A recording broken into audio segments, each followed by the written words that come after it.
Unable to pair your Apple Watch with your old iPhone? This usually happens due to compatibility issues, outdated software, or problems with Bluetooth and network settings. But don't worry, in this video I'll show you how to solve the unable to pair Apple Watch to old iPhone issue. So without wasting any more time, let's get started.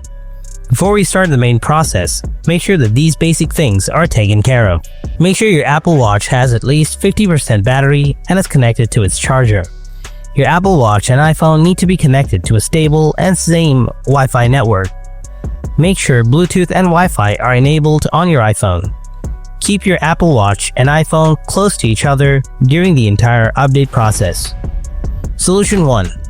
Update your software. First, open the watch home screen. Tap on the Settings app. Now scroll down and then tap General. Tap Software Update.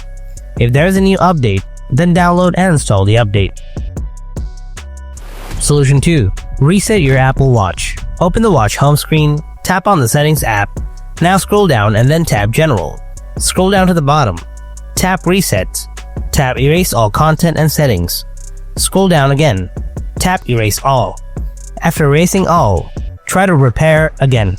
Hope your unable to pair Apple Watch to old iPhone issue on your Apple Watch is solved.